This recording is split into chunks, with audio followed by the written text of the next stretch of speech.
Assalamualaikum warahmatullahi wabarakatuh. Selamat siang teman-teman. Hari ini saya akan memberikan tutorial cara menghitung indeks kepuasan masyarakat berdasarkan Permenpan RB nomor 14 tahun 2017. Berdasarkan Permenpan 14 tahun 2017, setiap lembaga itu diharuskan untuk membuat survei kepuasan masyarakat minimal 1 tahun sekali. Nah, ini adalah untuk mengetahui tingkat kepuasan masyarakat terhadap kualitas layanan yang diberikan oleh penyelenggara pelayanan publik.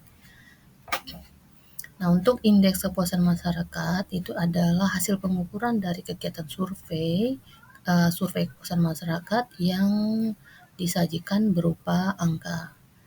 Nah, jadi setelah dilakukan survei, tingkat kepuasan masyarakat itu dapat disajikan berupa angka. Nah, kemudian untuk unsur-unsurnya, unsur SKM atau unsur survei kepuasan masyarakat dalam peraturan Permenpan RB nomor 14 tahun 2011 ini ada 9 unsur yang bisa dijadikan bahan pertanyaan gitu. Nah, jadi ini disesuaikan dengan lembaganya masing-masing ya teman-teman. Apakah kesembilannya ini akan dijadikan bahan survei atau bisa ditambahkan sesuai dengan kebutuhan. Nah, ini adalah unsur-unsur yang dapat dimasukkan ke dalam kuesioner. Nah, kemudian untuk menentukan jumlah sampel yang akan disurvei, ini menggunakan rumus ini. Kemudian teknik surveinya seperti ini.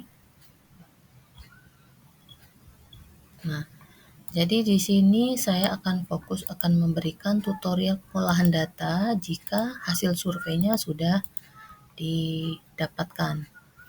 Nah, ini nanti kita akan menghitung berapakah nilai indeks kepuasan masyarakatnya berdasarkan Permenpan RB nomor 14 tahun 2017. Nah, ini adalah interval dan mutu pelayanannya. Nah, sekarang kita lihat contohnya, contoh kuesioner yang akan kita berikan kepada masyarakat untuk diisi gitu. Nah, untuk melakukan survei, untuk bentuk kuesionernya ini yang di atas ini adalah judulnya apa ya. Jadi dikasih judul, ini survei tentang apa. Nah, ini ada pembukaannya.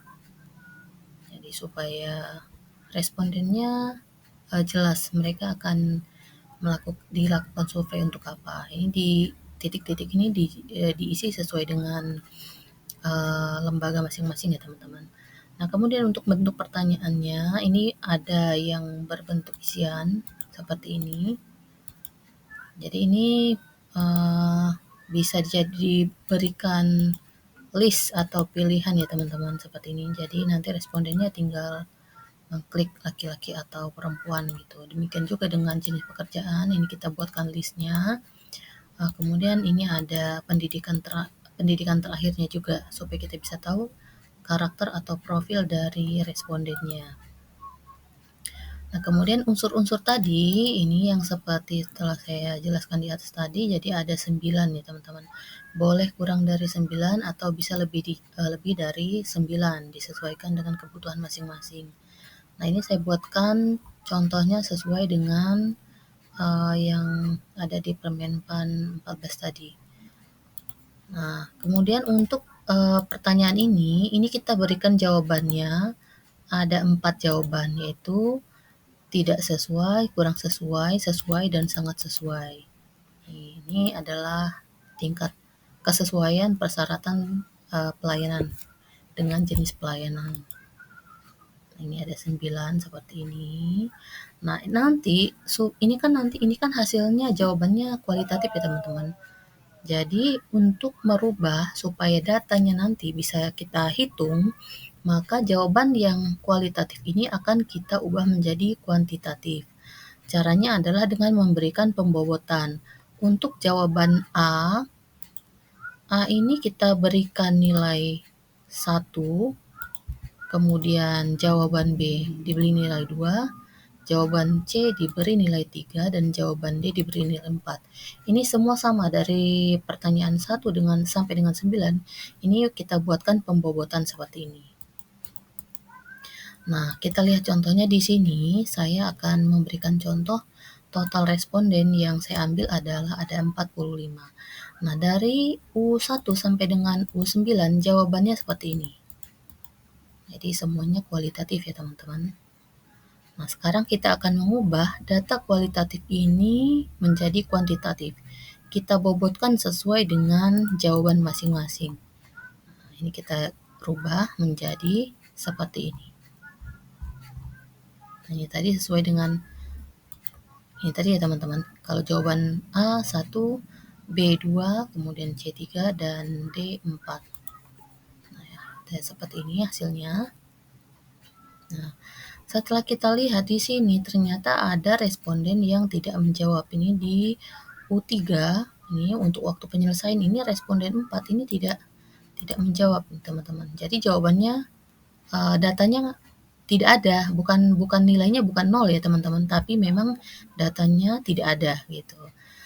Nah, sekarang kita untuk mendapatkan nilai indeksnya, ini kita menggunakan rumus seperti ini. Yang pertama adalah kita hitung dulu jumlah nilai setiap unsur. Ini kan tadi U1 sampai dengan U9. Ini kita jumlahkan nilai masing-masing unsur. Ini sama dengan kita jumlahkan F4 sampai dengan F50. Nah, ini jumlahnya adalah 138 untuk U1. Ini kita tarik. Nah, ini adalah jumlah nilai masing-masing unsur. Nah, untuk mendapatkan nilai rata-rata, rumusnya itu adalah jumlah nilai setiap unsur dibagi jumlah responden yang menjawab. Jadi belum tentu nilai rata-ratanya dibagi dengan pembagi yang sama teman-teman ya. Kita hitung dulu berapa data yang sudah berapa pertanyaan yang diisi, yang berapakah jumlah responden yang menjawab gitu. Nah, ini kita hitung menggunakan rumus A ini dari F4. Ini F4 sampai dengan F48 tadi. Nah, jadi untuk U1 ini ada 45 data, artinya semua respondennya menjawab. Kita tarik ke samping. Nah, jadi di sini ada di U3 ya, ini ada responden yang tidak menjawab. Jadi di sini jumlah datanya, jumlah responden yang menjawab hanya 44. Nah, sekarang untuk menghitung nilai rata-ratanya, rumusnya adalah jumlah nilai per unsur dibagi dengan jumlah responden yang menjawab. Nah, ini kita tarik ke samping. Nah, ini adalah nilai rata-rata per unsur. Nah, kemudian untuk menghitung nilai tertimbang, rumusnya adalah nilai rata-rata dikali dengan bobot unsur. Nah, untuk bobot unsurnya, rumusnya adalah 1 per total unsur. Kalau kita ambil di sini, ini unsurnya ada 9, maka bobot masing-masing unsur adalah 1 per 9. 1 per 9. Kalau teman-teman misalkan di lembaga tempat bekerjanya membuat survei dengan unsurnya 11, berarti untuk bobot setiap unsurnya adalah 1 per 11. Nah, di sini karena jumlah unsurnya ada 9, maka bobot unsurnya adalah 1 per 9. Ini tarik ya ke kanan. Nah, kemudian untuk nilai rata-rata tertimbangnya sama dengan nilai rata-rata per unsur dikali bobot per unsurnya. Nah, ini adalah nilai rata-rata tertimbang. Ini sama kita geser juga kita tarik ke samping. Nah, ini adalah nilai rata-rata tertimbang masing-masing unsur. Nah, kemudian untuk mendapatkan nilai indeksnya, ini kita jumlahkan nilai rata-rata total nilai rata-rata tertimbang tiap unsur. Ini totalnya adalah 3,03. Nah, untuk mendapatkan konversi dari SKM, ini rumusnya adalah nilai indeks dikali nilai dasar. Nah, nilai dasarnya sama dengan 25. Maka konversi nilai SKM-nya sama dengan nilai indeks dikali 25. Nah, ini didapatkan SKM hasil konversinya adalah 75,86.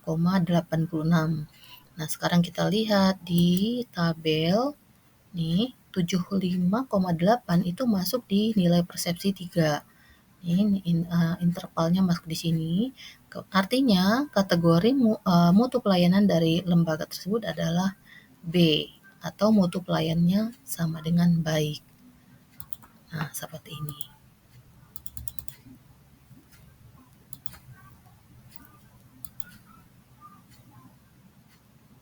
Demikianlah teman-teman tutorial dari saya. Semoga bermanfaat. Kalau ada kesalahan, saya mohon maaf. Assalamualaikum warahmatullahi wabarakatuh.